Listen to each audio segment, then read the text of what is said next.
Come on. Hey, we're live. I'm going to roll that intro. Be right back. Welcome to What We Watch When We Drink, a Booze Dancing Entertainment Network podcast featuring lively discussions about movies, TV shows, and anything else that we're watching while we drink our favorite boozy beverages. If you enjoy this show, please subscribe on Apple, Spotify, Stitcher, Google, Audible, and anywhere else you get your podcasts. You can also find us on boozdancing.com, and if you have any questions, comments, show or drink suggestions, email us at boozdancing@gmail.com. We'd love to hear from you.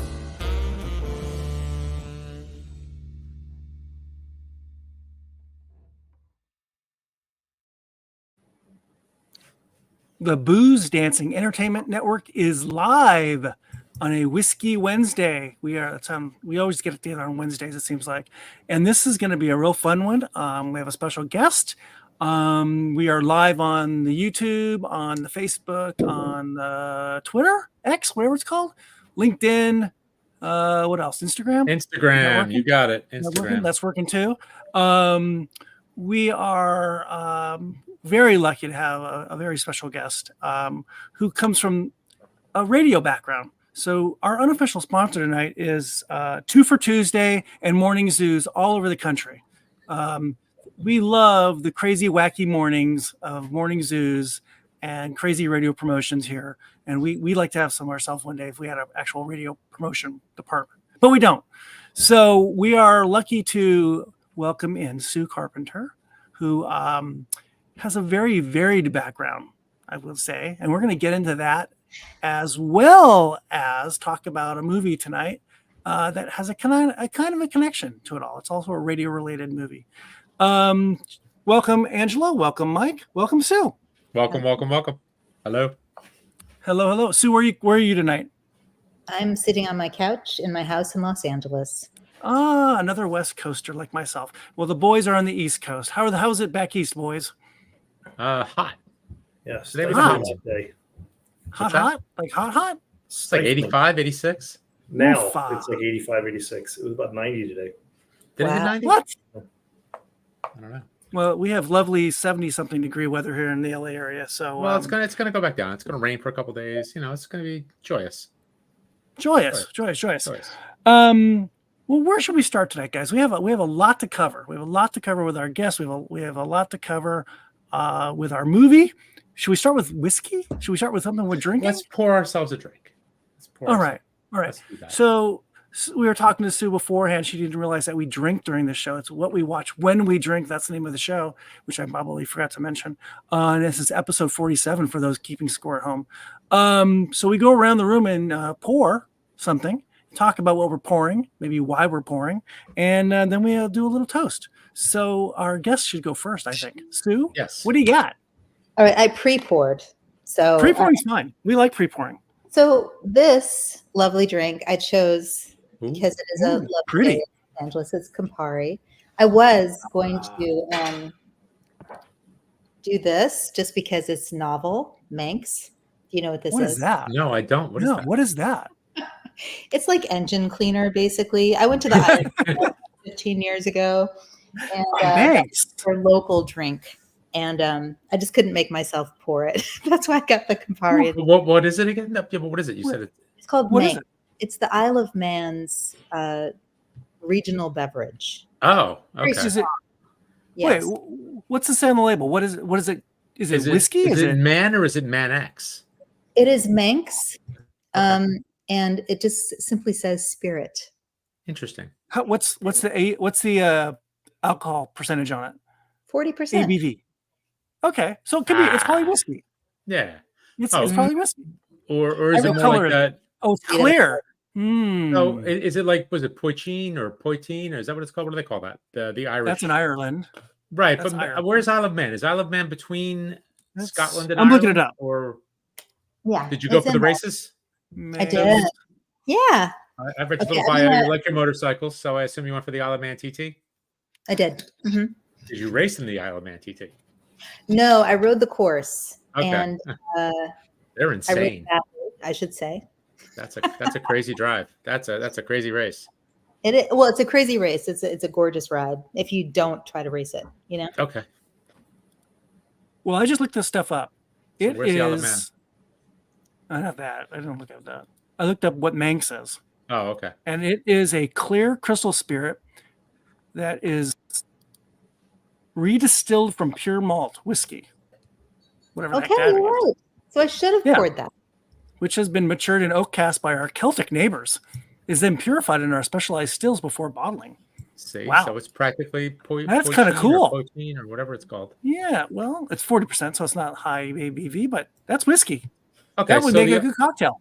so the Isle of Man is in between, I guess. What would that be? That body of water between the Great Britain and Ireland, I think it's the Irish Sea. Irish Sea, yeah. I think so. it's in the middle, and it looks like it's pretty much not. I mean, almost straight across from Belfast. So Sounds right. Well, that's a you got to pour that one later. All Okay. right. But Campari's fine enough. Campari's good too. fun, Ange, fun. Ange, what you got? All right. Well, since we're talking radio, and classic rock, I've got Classic.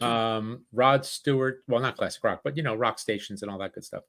I've got Rod Stewart's whiskey, Wolfie's, which is made at the Loch Lomond distillery. So that's Scotch. Very Yes, nice. correct. Wow. Did that Blended come Scotch out this year? When did that come out? This year or last year? I'm not really sure. We reviewed it recently though. So What you got, Mikey? can't You're hear you. muted, Mikey. You're You're muted. muted. This is radio. I got the Brothers Bond straight bourbon. Oh, Oh, okay. How is that? It's pretty good. 40%. Yeah. All right. The usual. I Pretty good. have a Amrit from our friend Raj. This is Indian whiskey. This is a K&L wines. Sudi, K&L wines in Hollywood. It's a wine shop. There's a very cool wine shop. This bottling was just for them, and it's a 6-year-old private barrel. So, ABV. all right, now we do our little clink clink. So now we try to go clink. Ready? 1, 2, 3. Cheers. Well done. There we well go. done. There we go. Close. Well, All We'll right. clean that up in editing. Let's learn about Sue. all right, Sue. This is it. Now you Great. get grilled. All right. So I should give a little bit of bio for Sue. She is a digital journalist. You stop me if I get any of this wrong. So are we. You've written for. That's true. Nowhere near. This is a real journalist. She has a typewriter. Okay, we don't have that, right? She's written for the Times, New York, and LA, NPR, various magazines, Marketplace, Los Angeles, Jane, Marie Claire, Cosmo. She used to work at KPCC, public radio here in LA. And she's written everything from motorcycles to climate change to culture to politics. She has covered the map with in journalism. And you still work at Spectrum, correct? Correct. Mm-hmm. Correct. And Spectrum, those don't have Spectrum television, we do here. It is Channel 1, I believe. And it's an ongoing 24-hour news station, pretty much, right? Yes. Is that owned by Spectrum Yep. Cable? It is Correct. indeed. Yeah, it Your is. nemesis, Aaron? Shh. Because my nemesis, because their TV quality just drives me crazy watching Dodger games and Laker games. But that's another story. But this varied background goes back a little bit to when Sue was living in the Bay Area. And she has this fascinating story, which we want to talk about tonight. For some crazy reason, this woman wanted to start a radio station in her apartment. Sue, I'll let you pick it up from there. Okay, so yeah, when I lived in the Bay Area, it was in the early 90s. And I don't know if any of you ever lived up there, visited there at that time. Been visited. Oh, I know. Yeah, I know it well. So I think this was San Francisco's glory days. It was sort of technology was happening, but nobody really paid any attention. So in the city itself of San Francisco, it was sort of very hippie punk, very creative, very musical, but the radio was horrible. And so I used to listen to the radio a lot, and then I got involved in college radio, and then I decided that I wanted to start my own commercial radio station, not knowing that to do that was going to cost me $20 million that I did not have. That brought me through a process that I will not bore you with here to the doorstep of a hippie radical by the name of Stephen Dunifer, who lived over in Berkeley. And he was fighting the man, so to speak. He was illegally broadcasting with a handmade, home-built transmitter that he designed. And he would hike up into the Berkeley Hills and he would broadcast from there on Sunday nights. And he had kind of an environmental, political agenda. And the FCC came after him, and then he defended himself and just said, why can't I be on the air? So he created this legal limbo, and also was building all these transmitter kits, which I bought one of once I knew that he existed. Bought a transmitter kit, built a transmitter, and my idea was that I was just going to broadcast all the music that people weren't able to hear in San Francisco. So that was in 1995. And I did that for a few months and then got a job. As you mentioned, I'm a journalist, got a job down in Los Angeles and had just gotten my appetite wet with, running a radio station. So I brought it with me and brought it down to Los Angeles, and that's when it just sort of blew up into this huge thing. I say it blew up into this huge thing. You guys have probably never even heard of this, but it became a thing. Yeah, in the community. I think Aaron can't hear you. Uh-oh. Was the goal to hear music that you couldn't hear on the radio, or was the goal to have a radio station? Or was it both? The goal was really to hear music that I wanted to hear that I couldn't find, because the radio station up there at the time was Live 105. The college radio stations, the one that was good, that was broadcast out of San Francisco, University of San Francisco, the music programming stopped at 6 at night. So it was really just to play all the stuff that you couldn't hear on commercial radio and that wasn't available anywhere else. And then I think eventually it turned into, there's so many things you start for one reason, it sort of morphs into something else. So it was always about being able to play a variety of music, but at some point it became about the ownership of the station and who gets access to the airwaves.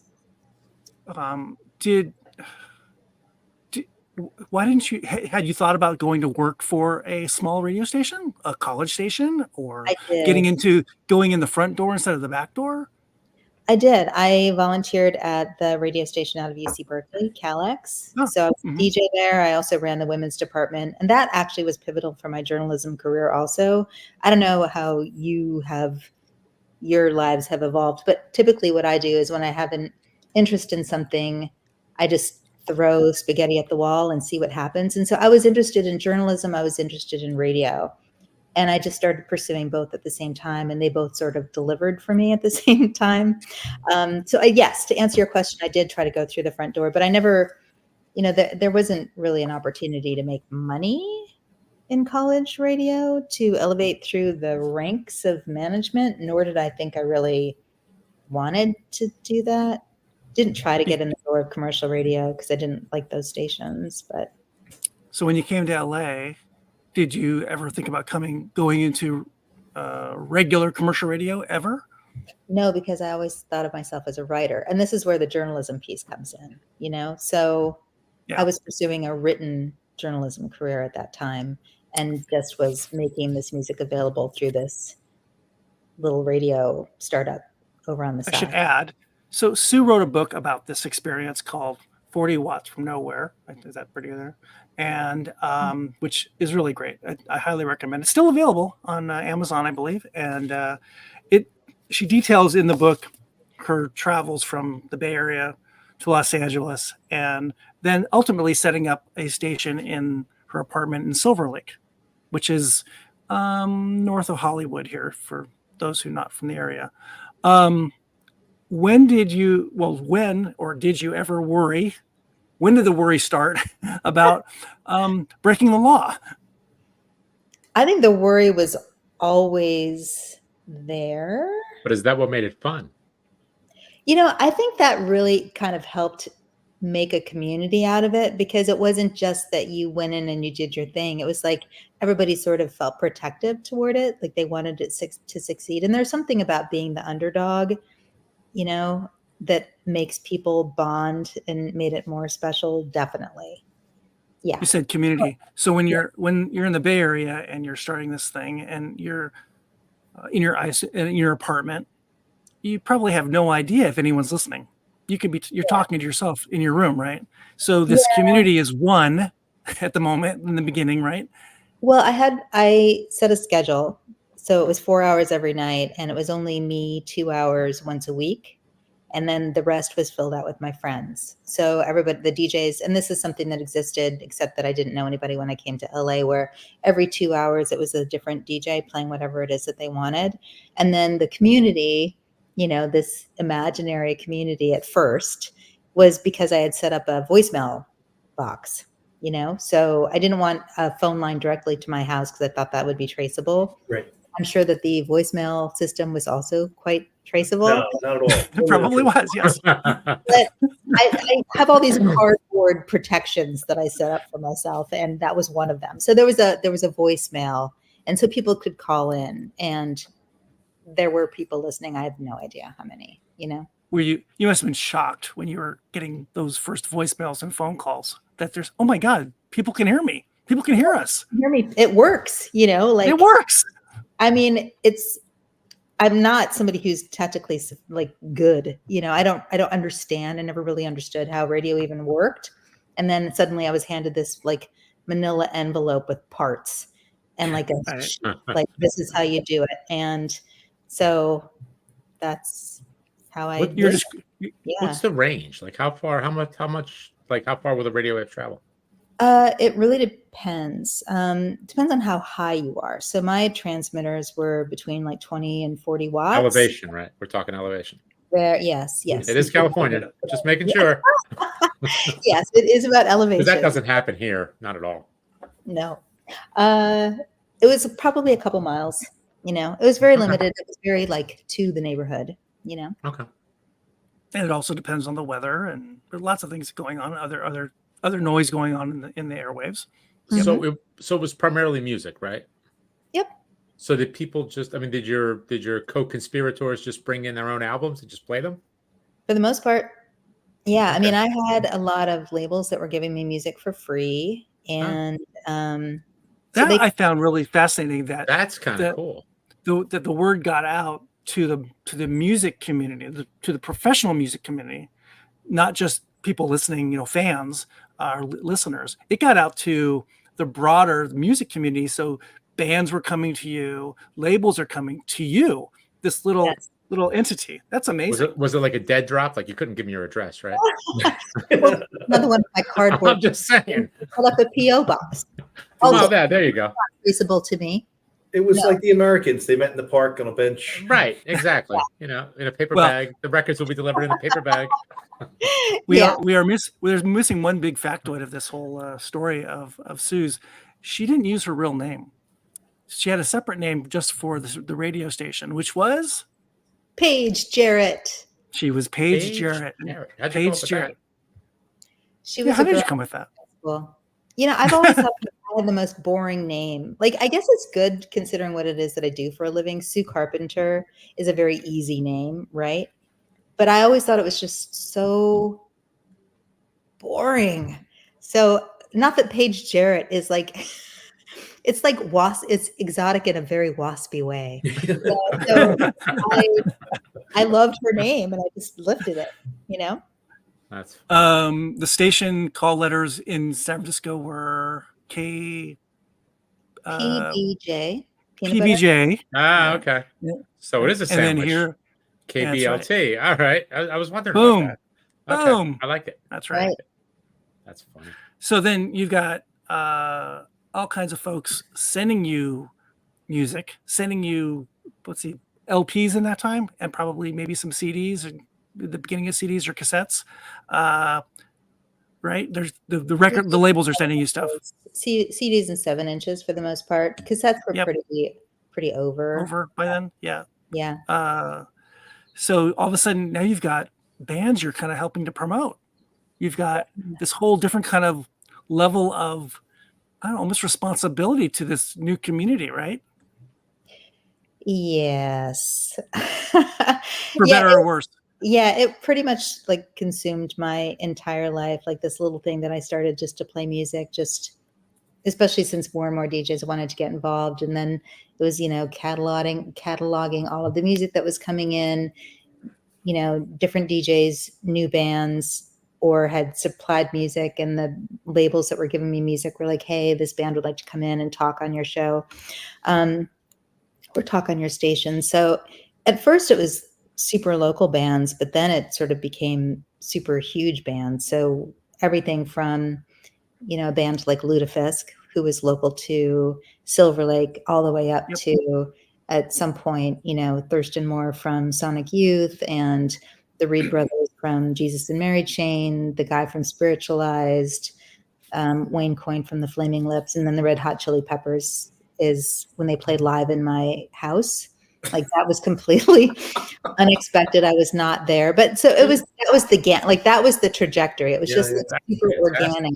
That's and awesome. then it was just through who, like, I just let come in, and it was like who they knew, and these people just knew some insanely famous people, That part of the story, your house, it threw me just that, you had a regular job, or you had like a life somewhat. And so these people, these DJs would just be coming into your house while you weren't there. I don't know what to say to that. I know, This was without a ring. There was no ring camera then. There was no like somebody watching over stuff. I was there a lot of the time. It's funny because my boyfriend now, he's like, sometimes I think that you want to meet everybody in the world. And I think that started at the radio station. It happened super organically. It's sort of like the frog in boiling water, right? Like I just started it with me and my friends 4 hours a day. And the next thing you knew, I was building out this schedule. It was friends and their friends and their friends, you know what I mean? And then it just became a 24/7 thing in my house. And I had neighbors, one of them was not super, what's strange is that my direct upstairs neighbor from the radio station, I ran into because I went back to the house where I used to run it. He still lives upstairs. And Wow. he told me that he never had a problem. Like he always supported what it was that I was doing, which is shocking because it was loud, and he had hardwood floors. Like there was no barrier, between what we were doing and where he was living. I mean, And there's a really big stick sitting out of your house, on the side of the house, going 20 feet high. Then that wasn't like a sign or something. Yeah, when I first put that up there, the neighbor who had lived there before the other guy who still lives there, I lied and just said that it was a TV antenna. And A really big one. like a super high, and he thought that was hilarious, that I really loved my television. I don't even have, it was my cover, That's so funny. You needed the big antenna to pick up the telenovelas that were coming from. That's right, coming directly from Mexico. Yeah. And Premier League. Yeah, they get Premier League. And Premier League. Well, they did. Yeah, They they have, Premier it League wasn't now. a thing back then. Well, No. it wasn't a big thing then. But getting getting stuff overseas, that's how you get it with a big. Sue's ahead of her no time. dish. She was ahead of her time. Ahead of her time. Pre-satellite. Pre-satellite. I That's certainly was. Do not discount her ambition. No. So why don't we take a break here? And if you guys want to refill your glasses, you can. And why don't we talk a little bit about a movie about radio, which I think actually has a really good connection to Sue's story. Sue's got that Campari on ice. I like that. Ange, that's Just your Campari? thing. Just straight Campari? Yeah. That's good. I With like ice. What's that thing called, Ange? What? Negroni? What's the Ferrari? What's that? Oh, what was the Ferrari? Campari and Oh, I forget. it's half and half. Yeah. What was in that? Was it Scotch? No. No, it's No, it another. It's another like Amaro, I think. Yeah. I'll look it up. I'll find it. It's just 50-50, I think. Yeah. All right.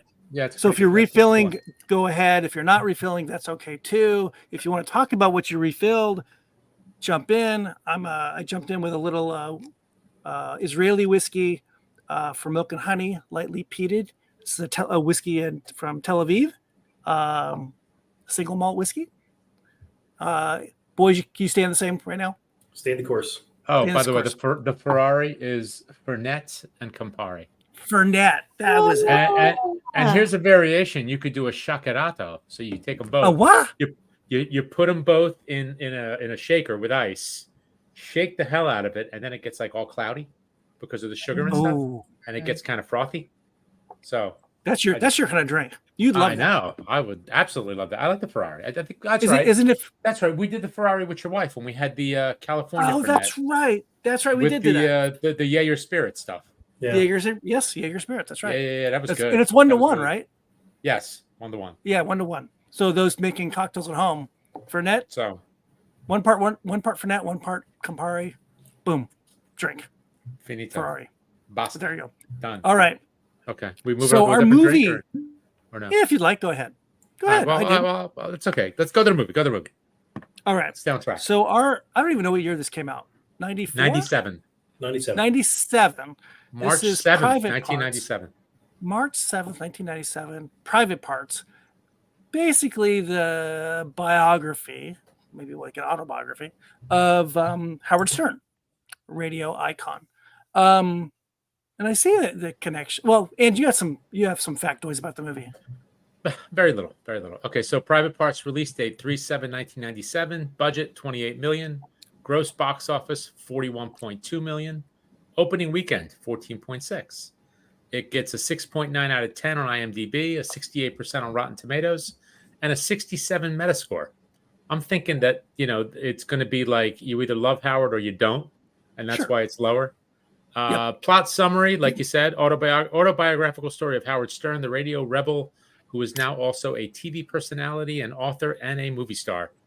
And it was shot in New York. So Betty Thomas directed, and writers are Howard Stern, Len Blum, and Michael Kalesniko. Isn't Ivan Reitman the executive producer? I believe you are correct. Yes. Yeah. Yes. Right. Yep. So these are some heavy hitters behind this movie, right? Yes. Totally. Yep. He is the king of all media, after all. He's the king of all media. Correct. So I'm a Stern fan from the way back. I don't know about you guys. Still listen, and I think the rebel part of the story definitely connects to Sue's story as well. So but Stern didn't want to go into college radio. He didn't want to go into independent radio. He wanted to go into big time radio. He wanted to be a star, but he wanted to do it his way. I think is really he didn't want to follow the traditional play the top 40 songs and do the morning zoo thing or whatever it was at the time. And I think that's kind of what his background and theory about radio has been. The movie, I think, is I've seen it a few times and I haven't seen it for a long time.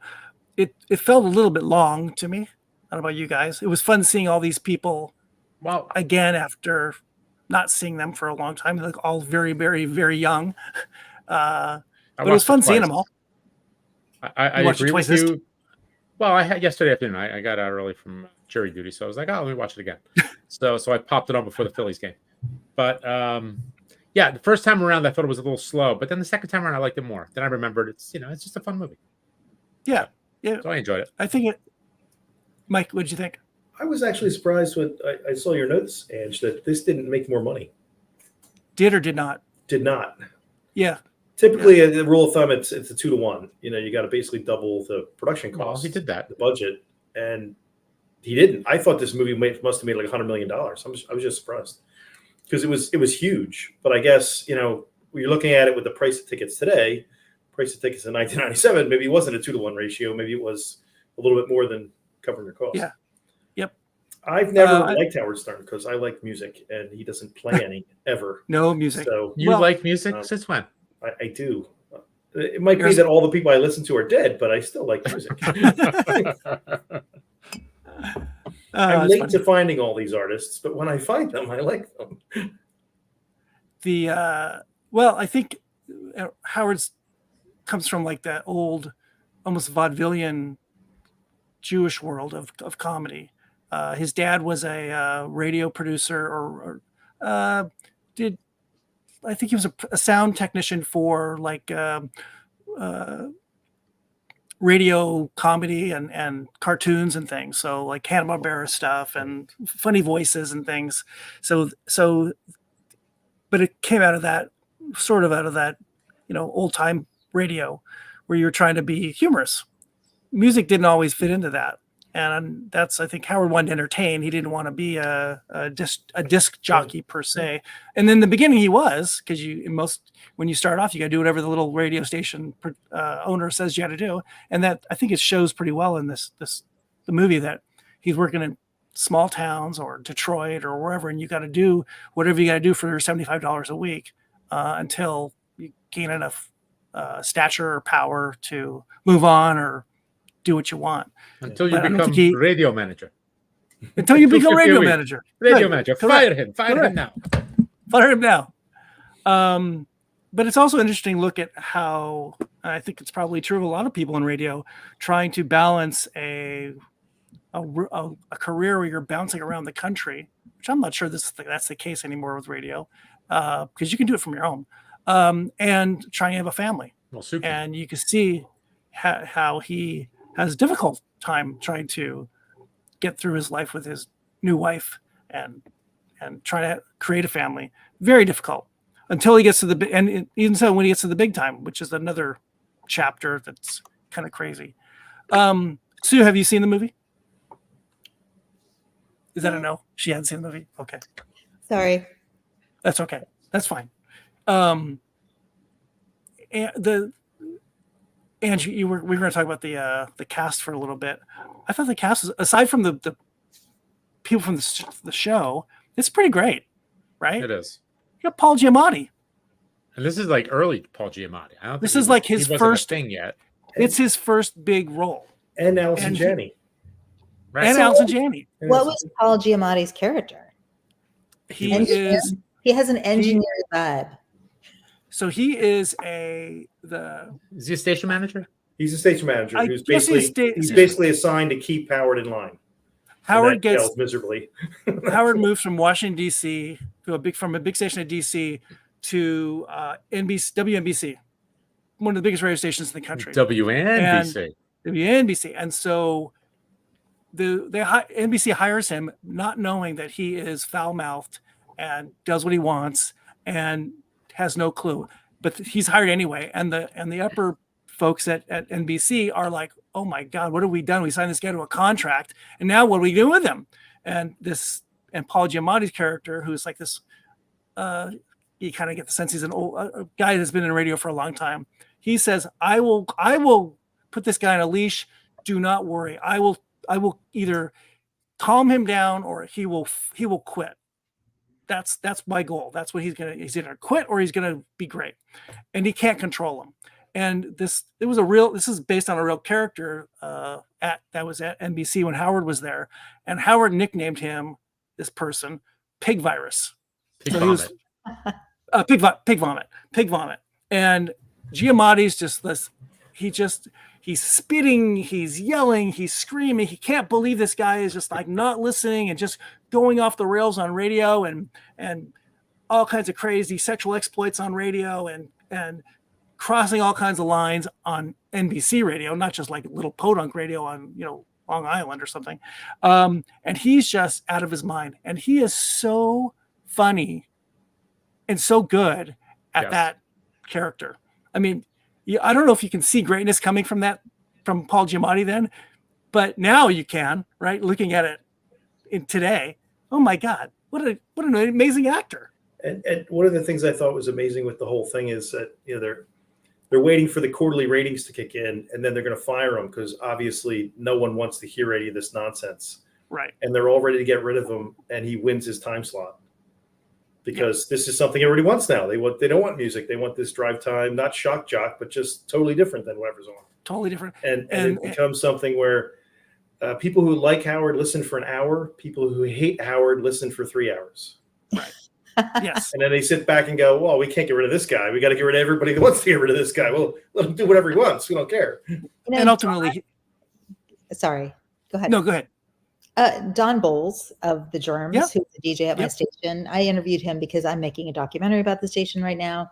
And one of the things he told me is that, the magic of radio and people like Howard Stern who do so well is like, you can't teach anybody to have a personality. You either have one or you don't. You know what I mean? I am the sort of person who did not have a personality. I was like the worst DJ on my own station.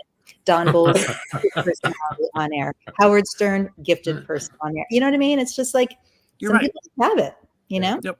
Yes, I think you're right. And I think either you're a born entertainer in some way. You can learn a lot of things, but some things you're just born with. And radio DJ or radio personality is one of those things. And you can be born into the being the top 40 guy, like, I don't know who, Ryan, no, not Ryan Seacrest. What's the other guy? It would be Ryan Seacrest. Well, I think Adam Adam Carolla? Adam. Oh, No. Adam Carolla? No, Adam Carolla's No. still radio? What's the other guy? He like, not Ryan Seacrest, the other one. I don't know, I Whatever. don't listen to the radio, so Wink, I have no idea. Wink Martindale. These Wink guys Martindale. were Like these Dick guys, Clark. who's 90 years old according to Howard today. I was like, what a reference. Yeah. I know. Thank you. Old references are my thing. You can be born into even that kind of style, or you can be born into the style where you are just a perfect music person, or born into a style where you are a personality. It's hard to learn those things. Yeah. And there's those people that have that gift. It really is a gift that they, once they figure out maturity and they figure out what they want to do. You're saying maturity in the same reference to Howard Stern? Sure. No. Well, even yes, I think so. I think he figured out in the beginning you just can't make funny noises all the time. That's not going to sell. Maybe in the beginning, early on, to be different, but that's really not what he wanted to do. That's not really what he was aspiring to do. So you kind of fine tune your act or whatever you're trying to do. So yeah, there is like a learning process or maturity, but innately you have that gift. And I think he has that gift, and Wink Martindale had that gift. And back on KHJ radio, I can't believe he's 90. I was stunned by that. No, I think you've got these folks that have this ability, and they transcend the industry in a lot of cases. Don Imus, for lack of a better guy, we've had enough DJs here in LA. Yeah. So, big names, right? Who have been bigger than the station and bigger than the, and not even bigger, but they were just great communicators. And that's what it really is all about. It's communicating, right? Rick Dees is who I was thinking of. Rick Dees was born to be this top 40 guy. Casey Kasem, born to be top 40 guys, right? They could never do what Howard did. They could never do what Don Bowles could do, right? They were just not, but they were good at what they did, whether you liked them or not. The other thing that really surprised me about the show, the movie, is that in this movie, this is now 27 years old, he has his select group of people who've now been with him when the movie's made. They've been with him about 15 years. And now, cut away 27 years, those people are all still there. A few of them, not all. So while you don't get off the gravy train, Mike. So while he seems like he's maybe a little bit of an insane individual, he must be doing something right, that these people have hung with him and not gone and said, I can take my talents and I can go work with some other guy. Instead, they're all still with him. Right. They've got great chemistry. I mean, they've got really good chemistry, especially him and Robin. Yeah. Yeah. I mean, and you can see it in the movie. No. I'm sorry. So what was that? He seems like he would be fun to work with. Oh yeah. Yeah. And Stern Industries, quote unquote, is a big deal right now. It's not like it was 20, 30 years ago. Now it's a production company, and they're like a major part of Sirius. And I don't know, I think with the last contract was $500 million or something like that, which is covering a lot of salaries. So it's not some little thing anymore. He personally is worth like $700 million or something like that. Is he really? I mean, he's come a long way.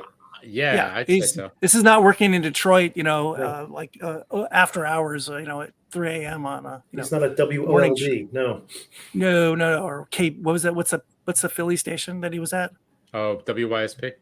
YSP, yeah. So Which is funny very because they different. want all sports now. So Isn't that funny how the Is all that the these Fanatic, stations Mike? change? or is it 97.5's the Fanatic? Which one is it? 97.5 is a Fanatic, but they changed their call numbers to WFAN. Oh, okay. Oh, they're part of the fan When they- stuff. Yeah. Excuse me, they may have been something else before.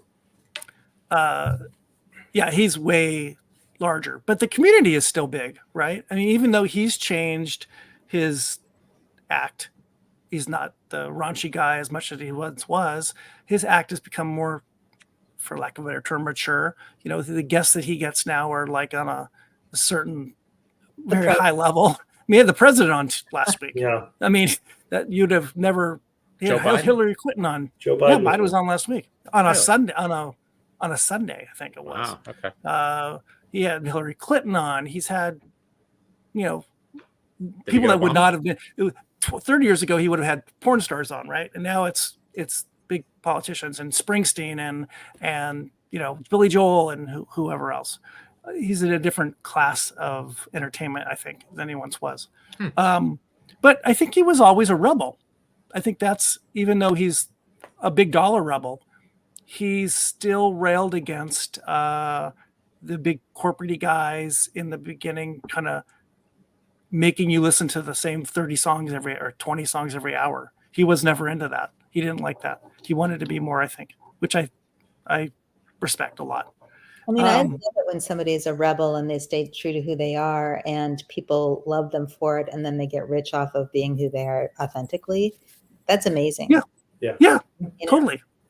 Yeah, and there are people that are very critical of that. Oh, you sold out, whoever you sold, whether it's Springsteen or whether it's Stern.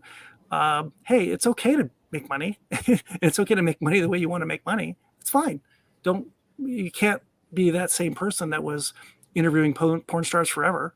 And I think he benefited a little bit to some of the FCC restrictions that got eased, where you were able to buy more stations in different markets, and then you could be syndicated.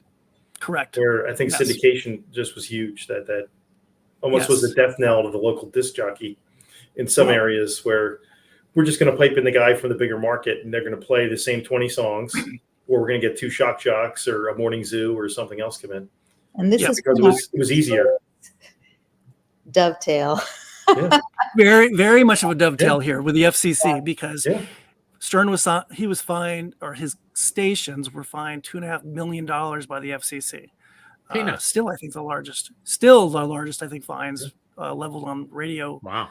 Radio stations. And Sue had her little battle with the FCC as well. Wow. I was actually going to ask, what is actually the fine for having a pirate radio station? I mean, is there jail time, or is it just they shut you down and you pay a fine? It's mostly fines. I was never fined. Stephen Dunifer, who started this whole thing, he was fined $20,000 and didn't pay it. The lawyer who sort of developed the whole legal argument that allowed all of us micro radio operators to proliferate, he said that the FCC didn't really like fining the operators back at that time, because if they were challenged, they didn't want to have to address the legal issues about access to the airwaves. So they didn't really fine a lot of people. They fined Dunifer. They fined a guy who was sort of the precursor to Dunifer, but I didn't really hear of anybody else being fined, including myself. So what do you know what the law is today? I mean, you still have to, you could not do this today, right? I think the fines right now are very substantial. So we're talking $20,000 30 years ago. I think the fines, because there was a law passed in Congress in the early 2000s where I feel like the fines went up significantly to maybe like $1 million a day. Yeah, whoa. So that's part of the reason why you really don't. First of all, it's not necessary like it seemed to be at the time. Now you just start a podcast. Yeah, exactly. The technology, stream anywhere. Access. Yeah. But I do know that there are some people who still do it. I don't know if they're aware that like the fines are really, really hefty. It's probably the exact same situation where it's like a slap of the wrist at first, like just go off the air and we're good. Yeah. Who knows? My guess is if it's happened. And is the equipment a little better than your Radio Shack components? What? is the equipment now a little bit better than your Radio Shack components? So when the FCC seizes the gear, it's maybe a little more substantial too. It probably is better, but I have not been in that world for a very long time. Stephen Dunifer is still making kits, by the way. Wow. I would think in rural America that is still a thing, right? I would think if you're the preppers and lots of folks that are off the grid are probably broadcasting out of some little cabin somewhere. It's funny that you say that because I kind of want to have a little station in a suitcase to be able to broadcast. I feel like it is actually going to be very helpful at some point if, society crumbles as many people predict. Sure. And the zombie apocalypse is here, then they don't have radio stations. Yeah. When the Inks rise up and become our overlords, that one. That right. That's right. And I know that Dunifer has actually gone to like third world countries and set up stations for people in, Haiti. And because one of the things in countries in turmoil is one of the first things they do is like take out the systems of communication with people. And so they will actually mow down like an entire radio station. So he's helped places, I think Haiti is where he told me he had done this, like building a radio station to operate out of something that doesn't look like a radio station. Sure. They don't even know what it is. It's like incognito. So you can still communicate to people. And I feel like I totally believe that it's a good thing to have. Oh, totally. Because there's in those instances, they're cutting off internet access. So you even can't get news. So if you have that guerrilla mentality to still communicate to your whoever for freedom, I'm all for it. And it is a weird thing that we have, that the FCC, the attitude they had from the beginning about public safety and infringing on other radio stations, all that was just, to me, has always been nonsense. And people should be allowed to do this. What you did should be allowed to be done. It shouldn't be a pirated thing. Maybe there should be some cost to it, but they're public airwaves. Yeah, we did give birth to a whole class of license called low power FM. Right. Unfortunately, they're not really available in big urban markets like this. Right. But it does exist, you could do it, but they also have very limited windows of opportunity to apply. It's not a perfect system, but it's there, Yeah, and that's the freedom of access. That's not really that free. If the access is limited, it's not very free, is it? Is one of the big fears that your signal would overlap with a signal that was licensed and paid for in a commercial business? Is that really the big problem? Like you would infringe not on the public, but on a corporation? That was a huge issue. Yeah. From the corporation's attitude, is that for sure? Yeah. And it really depends on where you decide to set up. I mean, there was one frequency in Los Angeles where you were clear, if you click across the dial, like we were at 104.7, it was clear at 104.5 and 104.9. That was the only place where you wouldn't really be interfering with other signals. Like the closest station that was operating on our same frequency was in Oxnard, which is, I think, like 60 or 80 miles from here. So there was no way that we were interfering with them. But the other argument that they raised back in the day was that our signals were not, they were like loose. They were interfering with like air traffic control, that we could be bringing planes down. How's your interference? Someone else doesn't. I mean, isn't it all? So your pirate radio was a terrorist organization? Yeah, I don't really understand tactically that argument. Radio on some level is still very much a mystery to me. Like, so now it would be what, like you're interfering with pacemakers and people's, diabetes, garage doors, garage door openers. Yes. Yeah. Your remote on your TV. Yeah. It was silly then and it's silly now. And it was always bankrolled by big radio. Growing up, my dad had an old radio that he would let us play with every once in a while. And you could get baseball games. I grew up in Northeast Philadelphia. You could get baseball games as far as Detroit. with the signal coming in on certain days when certain Was it weather a and things shortwave like that. radio or? So just a regular radio, but it picked up these signals from great distances. And you flip through the dial. It was just AM stations that you're trying to pick up ball games, but we actually got home games for the Detroit Tigers. So I think they may have been broadcasting at a signal strength that they were not supposed to be. So I find it amusing that you would be cracked down on, but they would not be. Well, FM doesn't go as far as AM. AM can go. Yeah, but even still, they were well into other people's markets. Somebody should have been saying something about it. Yeah. My parents had a No one house. seemed to care. My parents had a house in Palm Desert back in the 70s. And so you're out in the desert, and I'd go out there, and you have just a regular stereo, and you could get Texas stations, Arizona stations. It was because it was clear. There was no impediments, right? And you could get, I don't know, Salt Lake City. It was just all over. It was amazing. It was great.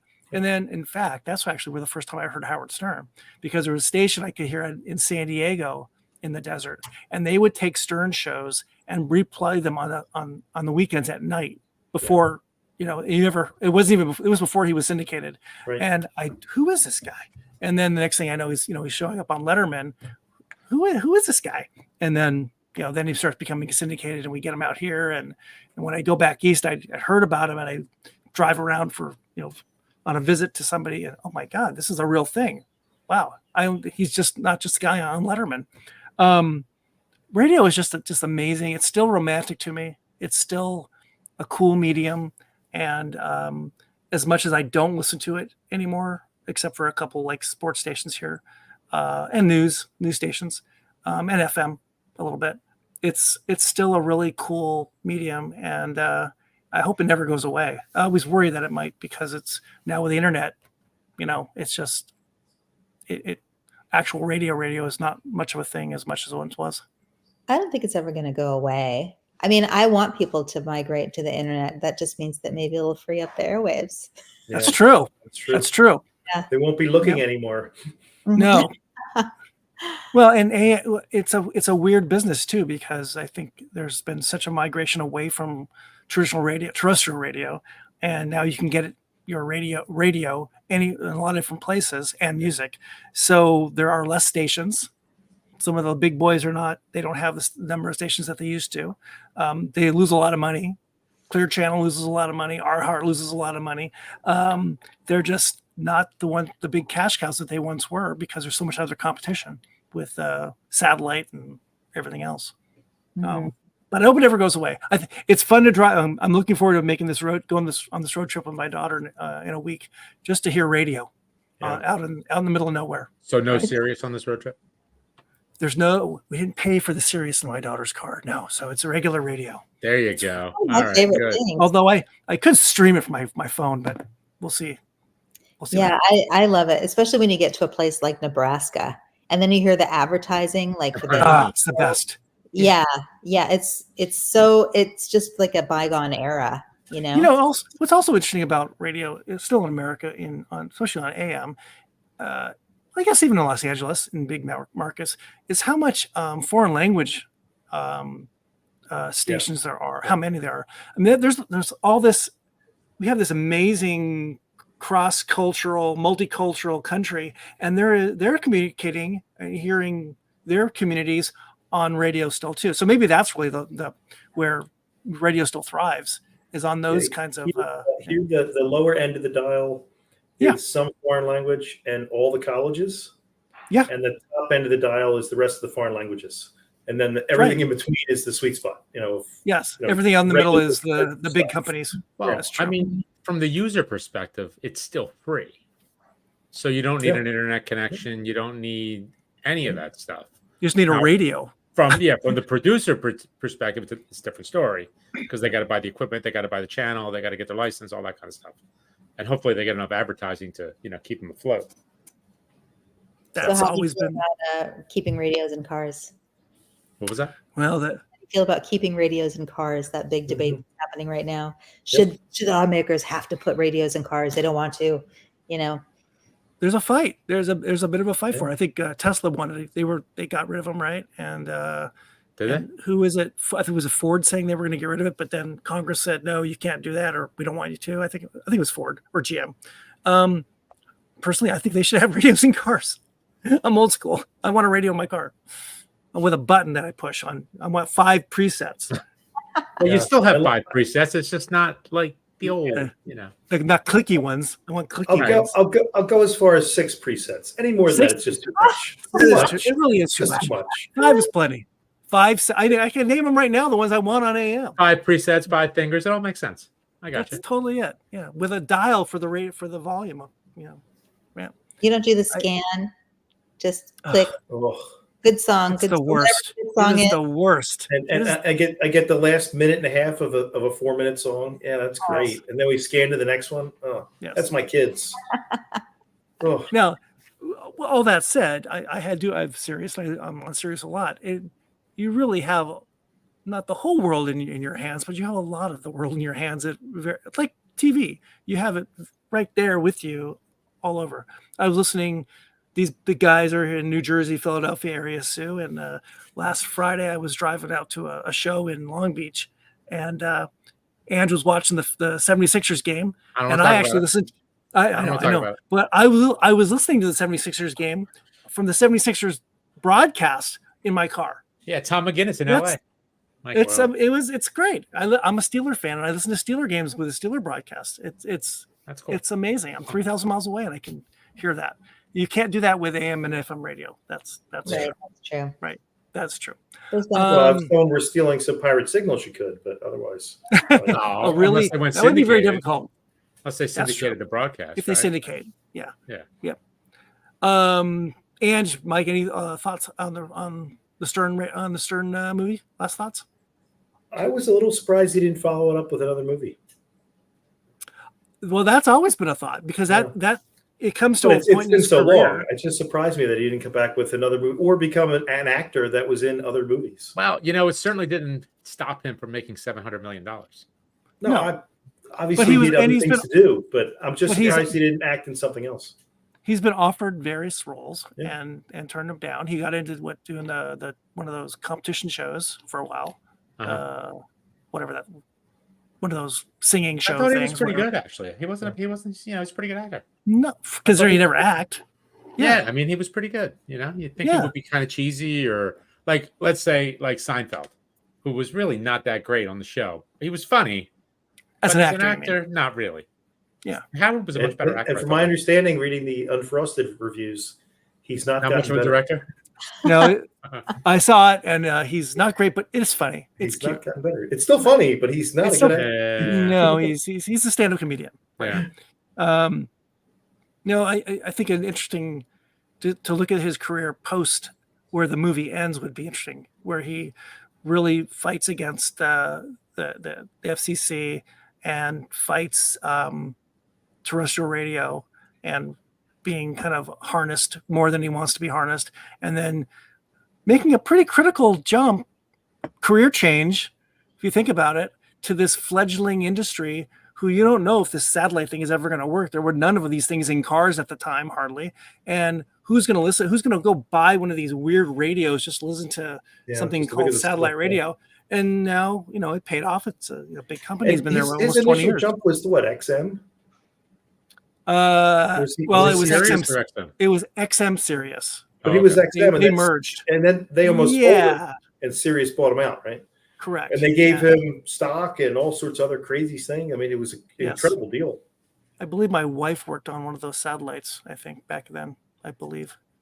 Way back in her early satellite. That's one engineering you can talk about? Yes, that's one that you can talk about. Yeah, then actually, I remember the satellites were called, there was 2, because you had to cover the whole country. And one satellite was called Rock, and the other one was called Roll. Rock and Roll. So if she could give us access to those satellites, we could have a super pirate radio station right now. Yeah, that would be a really good one. You could get pretty good really good coverage on the moon. Yes. So I need a big antenna on my roof. I could do something else with it. Is that what you're telling me? Remember the whole dish thing? And oh my God, that's crazy. And the dishes, oh my God, I'm thinking about the early ones that I had in my car, and they had these weird little, oh my God, you had to like plaster these little satellite antennas on your car, and the glue would stick forever. And oh my God, it's amazing now that it's all like incorporated into the window of your car. Now you don't even have to get some funky little, and there's wires going all over inside of your car. Oh my God, these are a lot of bad memories.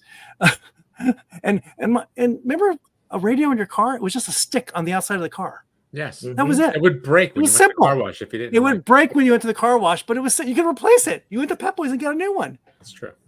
That was easy. Complicated now.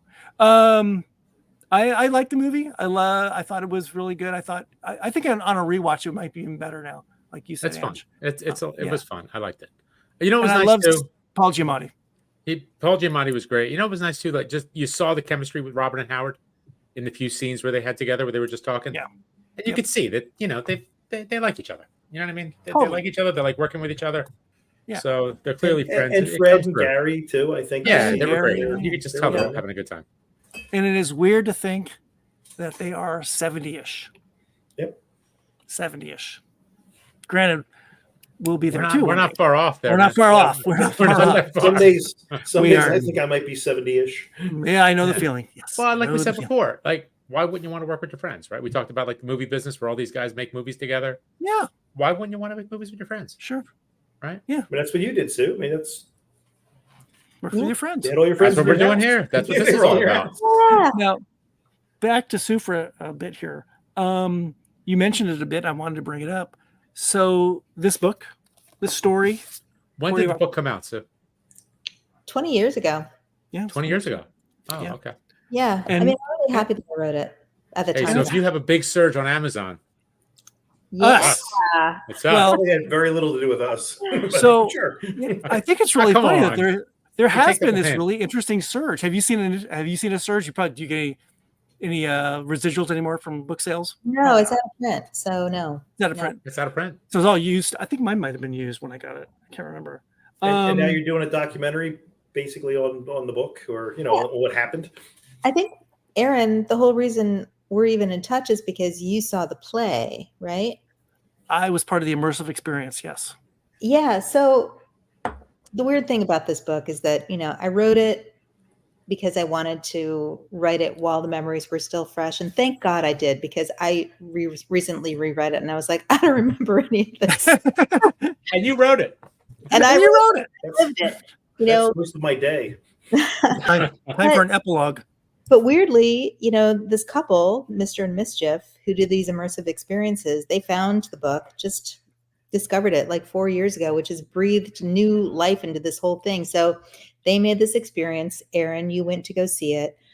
I helped them recreate this space in Silver Lake that was very much like the station that actually existed in Silver Lake. So I decided to bring back a bunch of the DJs for a weekend. Through that process of doing a live stream with a lot of the original DJs, I found out that I thought so too. I thought they did an It was amazing. really fun. Yeah. That all this vintage footage existed, and I didn't remember that any of that had been shot. So there were 12 hours of footage, and I feel Wow. that since I learned that existed, and the DJ who shot it was saying I could do whatever I wanted with it, and I'm a journalist, it just seemed like, why wouldn't I try to make a documentary? So the rough cut is done, and we're going to start doing our first feedback screenings in a couple weeks. I'm excited about this. This is so great. I should say, so this couple, I saw this story somewhere too, where they found the book, they found the story, and then they put on these immersive experiences, various kinds, and they're all kind of fun, right? You don't know. It's almost like an escape room. You just know where this is going to go. And a friend of mine, who is a cocktail person also here in Los Angeles, Jen Wong. I don't know if you remember Jen. Yeah, I know you know Jen. Yes, I love Jen. The Way of the Wong. She's a voice actress, does a lot of stuff. So she had put on Instagram that she was doing this thing. I think, was it in La Jolla first? It was Right. it debuted in La Jolla, and then they brought it back in Silver Lake. Yeah. Yeah. And so I told my wife about this, and she's, we got to do this. And we had no idea what this was. This was so crazy what this was. And we were Seeing the screen, that's very funny. yeah. That's my problem. I'm a name dropper. I Well, think you just know everybody. That's I your do name know dropper. everyone. I do. I barely know Angelo. I don't know anybody else. And he's right. He's like 75 feet from my house. So There you go. This was the weirdest experience I've ever had, and it was the most fun.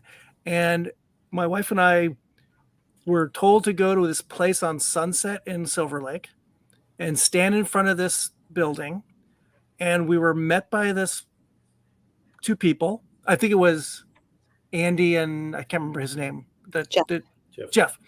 was there a And white man? there might have been a white van. There could have been a white van. And and we were both thrown into it. No. There was a white windowless van. I had a briefcase full of money. And we were given these little kind of weird instructions about we're going to be meeting someone with a red backpack somewhere on Sunset.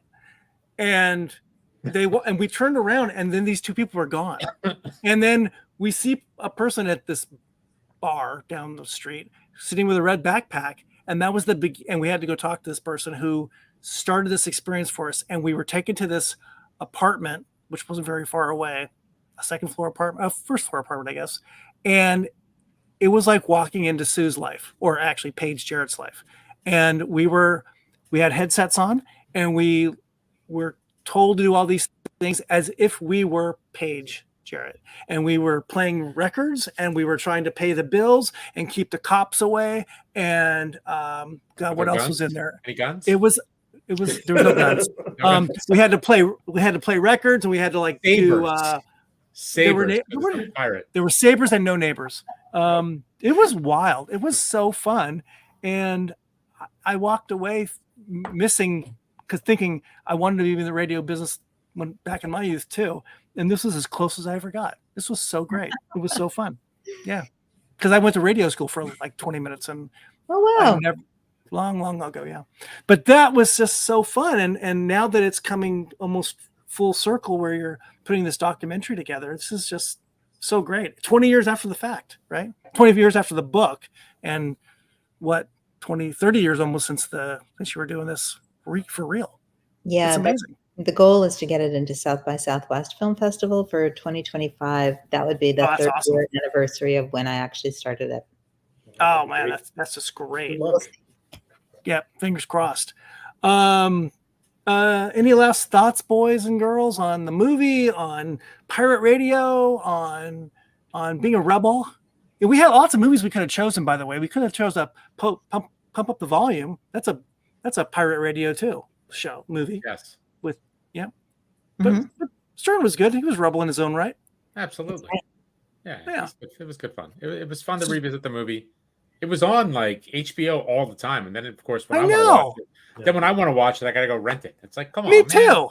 72 streaming channels, and it's not streaming anywhere. I can't believe I didn't have it on DVD. I looked everywhere. I thought I bought that thing 20 years ago, and I didn't. Did you say it was on Hulu, Mike? Hulu. What? I found it on Hulu. I bought it for $3.99 on Apple. Yeah, so did I. Damn it. Oh well. I'm going to take your tip. I'm going to watch it on Hulu. There you go. Yes. Yeah, there you go. Good. Yeah, it's good, and you got to keep watching through the credits a little bit too. It's fun. Okay. Sue, we can't thank you enough for coming on. I'm glad we reconnected. I'm really happy. Hey, it was so if you get when the documentary's done and you're ready to premiere, you come back and talk about the Come documentary. back. Yeah. And you turn us on to come back whenever, but you turned us on to Manx.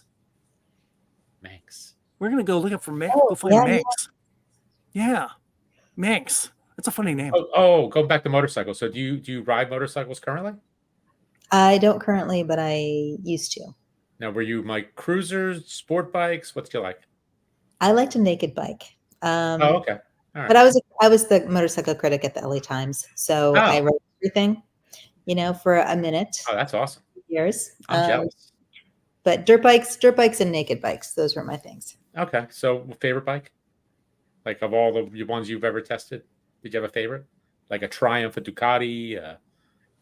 I always wanted a motorcycle. I had a motorcycle license, but I never actually owned one. So. Yeah. I'm a big Ducati fan. I feel like Ducati can't do wrong. Yeah. And they're dangerous and they're beautiful and all kinds of good stuff. Yeah, both of those things. Yeah. BMWs. I always like the BMWs too. Oh, those are gorgeous. The older also. ones, though, the R's, with the older ones, sure. with the horizontally opposed twins. They were always nice. Yes. I don't know if you know this, but they've come up with this thing now. Instead of 2 wheels, it has 4. And All right, this is where I mute Mike. This is where I mute a him. windscreen. It's See, nice. so nice. Mike is in insurance with radio. So it's all about liability. So And if you ask, you get a radio, which is nice. You can get a radio on a motorcycle. Bluetooth has come a long way. Really? Oh. Huh. 2 wheels. Actually, I've actually dictated text messages while riding. Oh my gosh. Because they have Apple CarPlay on the Honda Gold. Oh my gosh. Okay. As a really little kid, one of my mother's cousins married this super hippie, super cool guy, and he had a motorcycle. And I was not allowed to ride on the back of the motorcycle because I was too small.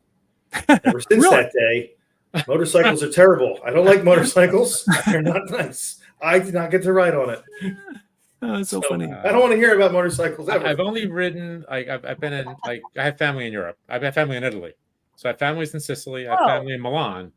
So my cousin in Milan, the dentist, he would take his BMW to the office, and he was an absolute maniac. I mean, you know how they have like the trolleys and all that stuff? He's just whatever. I'm doing whatever I want. That my other sounds dangerous. White lining is not a thing in Italy. You do whatever you want. Go. Like, why am I sitting behind a car? I'm on a motorcycle. That's why I'm on a motorcycle, so I can get around you. So, which I think makes sense. As long as you do it responsibly. So, but anyway, fun. Yeah. So behind me, you see where my pen is pointing here is on my one of my heroes, Neil Peart from Rush, drummer. Oh, big time motorcycle guy. Big time motorcycle guy. And if you interested in reading travel books, he wrote before his death, he wrote 4 or 5 about his travels across America and also into South America on bike, and also bicycling in West Africa. And they're like travel books, but really fascinating about, and I would love to read those. Really good. And they're actually on Audible too. He doesn't read them, but they're really good. And really seeing the back roads of America he'd do this on tour. So the rest of the band would travel by tour bus or airplane. He would ride between Wichita and Dallas or something, but never on the interstates, right? It was always on the back roads. So really, really interesting stuff. Yeah. Great. Thanks for that tip. Yes. So again, we had Sue Carpenter on What We Watch When We Drink. 40 watts to nowhere, from nowhere. Available like at maybe Abe Books, one of the good used booksellers. You can still find this thing. That's in fact where I got it was Abe Books, I think. Really fun story. Really fun talking to you. This is just really great. It's a really great story about ingenuity and energy in America and radio on a micro level, that's so awesome. It was so cool. So it was a pleasure to meet all of you. It was fun. Sue, yes, it was. Fun. Thank you for coming. Yes. And cheers to all. Happy Whiskey Wednesday. Cheers. Clink, clink. Cheers. All right. Sue, don't leave. We're going to run the Don't leave. Good luck with the documentary. Oh, thank you. Yes, keep us posted. I will. All right. Close it. Get us out of here. All right. So we'll have this out as a podcast soon. Probably within the week. I could probably do this within the week. Unedited, uncut, the whole bit. It'll be good. Boom. So, all right. Boom. Thank you. And cheers, folks.